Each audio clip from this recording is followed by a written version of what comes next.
Imagine a boy with nothing but silence around him while the sound of boots crushed dirt outside his cabin, and men dragged his father away under torchlight without mercy, his voice cracking through the night like an animal caught in wire, his eyes wild until they lost all fight, and the child pressing his face against wood cracks while fire flickered across his father's skin, showing pain, then rage, then emptiness.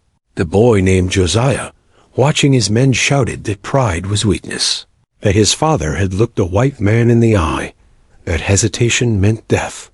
And before dawn came his father swung from a crooked cypress tree, his feet sunk in mud, his body stiff, his eyes staring at a sky that gave no answer while crows circled, one resting on his shoulder as if waiting since night began, the plantation calling it justice, but Josiah calling it loss. So deep it burned a hole in his chest. And when his mother Lottie saw the body, her voice left forever.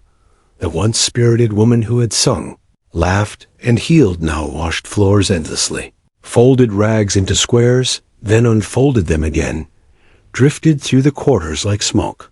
Her eyes dull, her spirit hollow, Josiah whispering to her, offering sugar cubes, mint leaves, polished stones shaped like hearts, yet hearing only soft hums of spiritual moans without words, her silence cutting sharper than any blade. The boy clinging to her knees at night, wishing for sound but receiving none.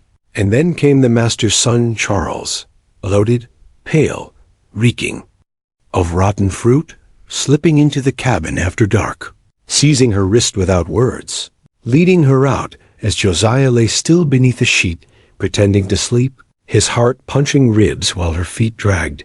And when she returned before dawn, her dress was torn, her thigh streaked red, her hair tangled with broken twigs.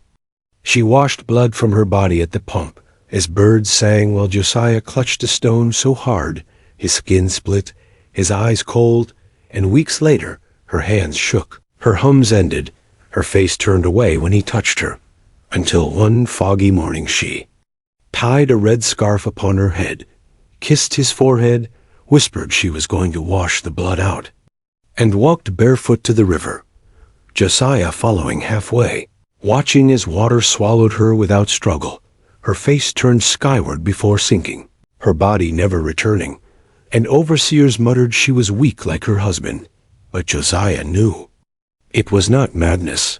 It was what remained when pride, dignity, and life were stolen, until nothing but memory of pain remained.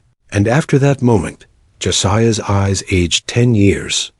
His voice locked behind silence, his body carrying emptiness that grew into hunger, not for food, not for comfort, but for balance, a hunger he would feed in ways no one could see, a hunger that turned the boy into something invisible and dangerous.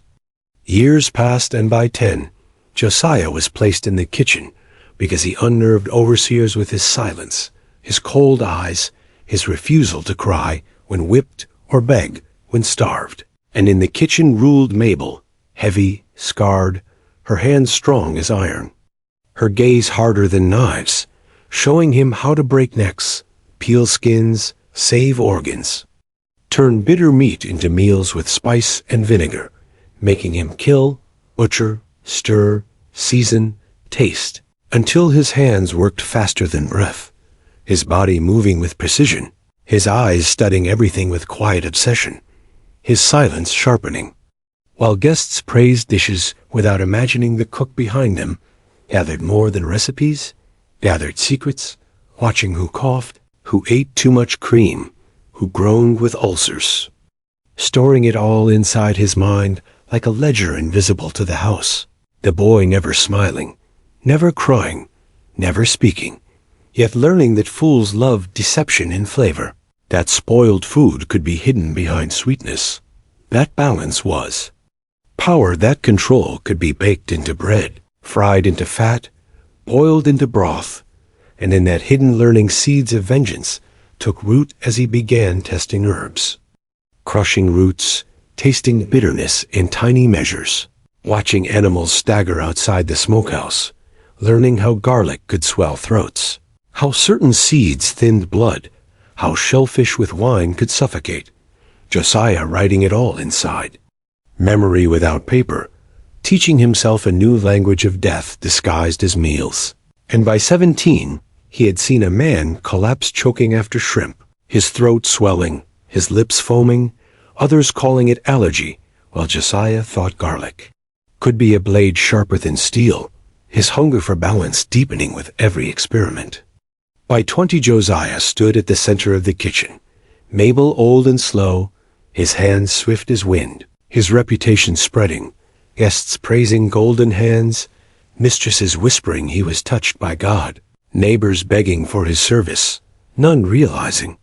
His eyes measured their weaknesses, their appetites, their illnesses, his silence storing it all, not for flattery, but for justice measured one plate at a time.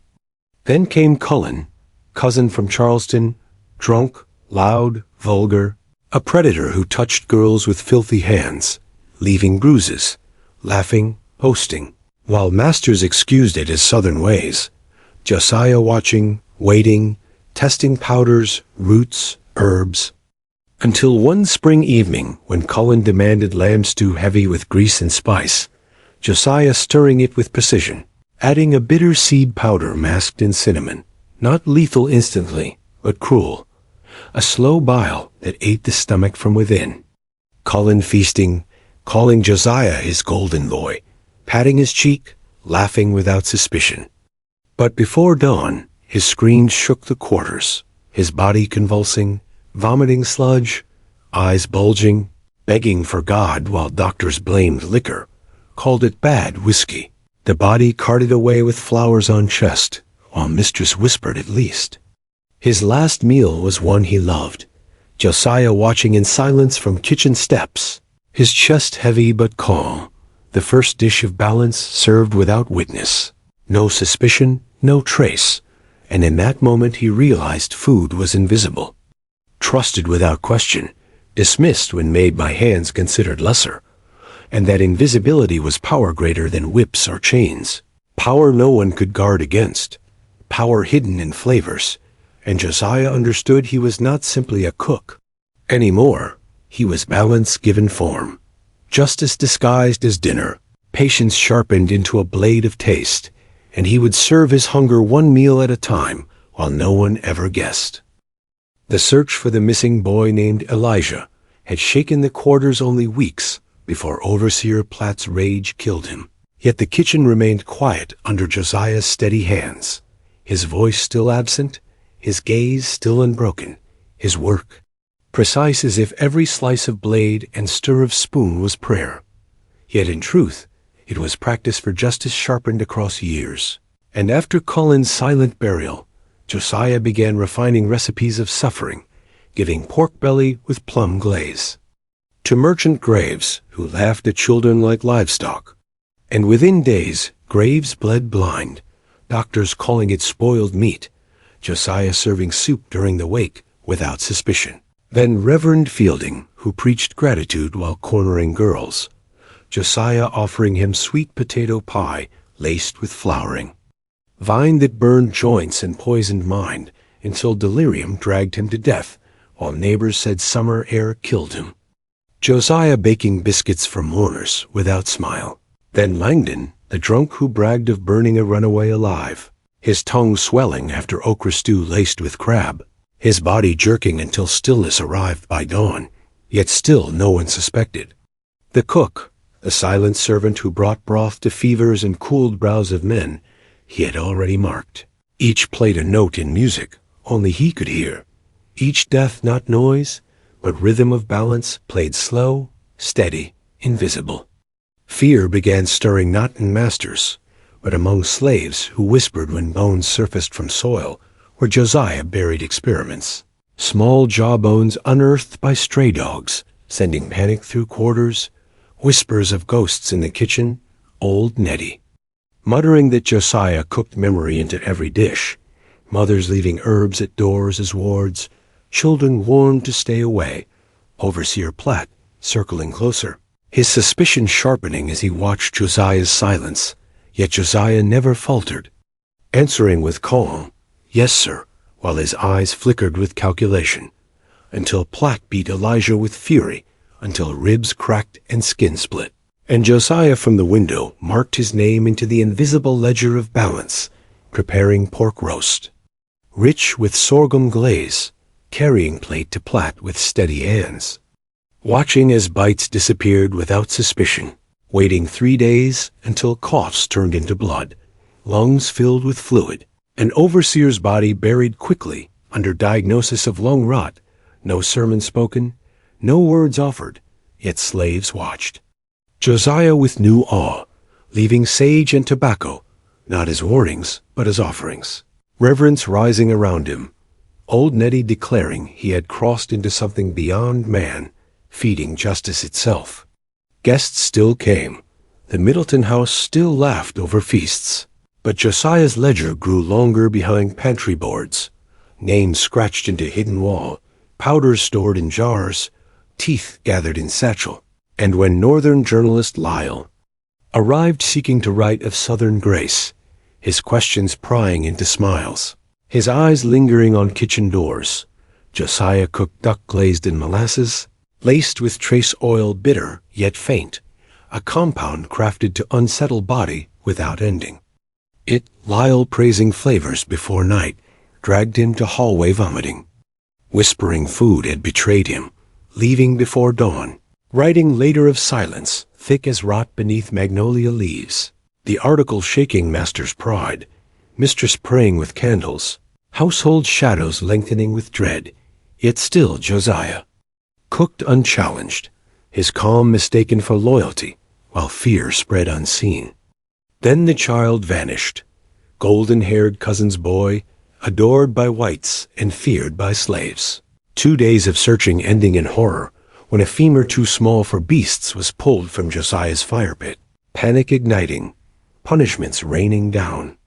On slaves whipped without cause, mothers torn from beds, babies shaken, yet Josiah untouched, master claiming the cook innocent.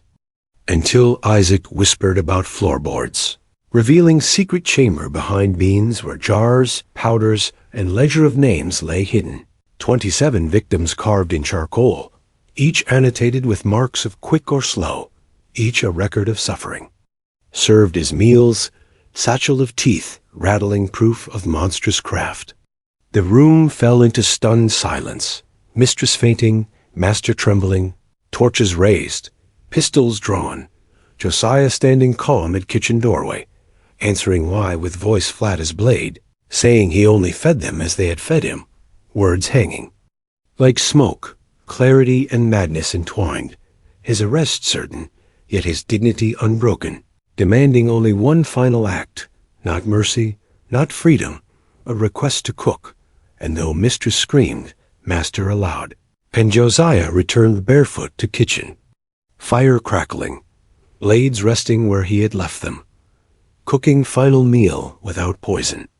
Rabbit glazed with sage, corn cakes golden, syrup tea black as night, plating with precision before surrendering wrists again, walking calmly to noose beneath same cypress where his father had swayed, rope tightening, body snapping under sunset. Sky while crowd stared waiting for relief that never came, silence heavier than chains, dust rising where his grave lay unmarked, chickens refusing to cross, dogs howling, workers swearing smoke rose from soil. Air scented faintly with meat though. No fire burned. Years later, flames consumed Middleton estate beginning in kitchen, spreading fast without cause, walls shrieking, portraits blistering, estate collapsing into ash, official story claiming storm. Others swearing Josiah returned through smoke. Spirit stirring fire with hands that once seasoned justice, his name whispered with fear.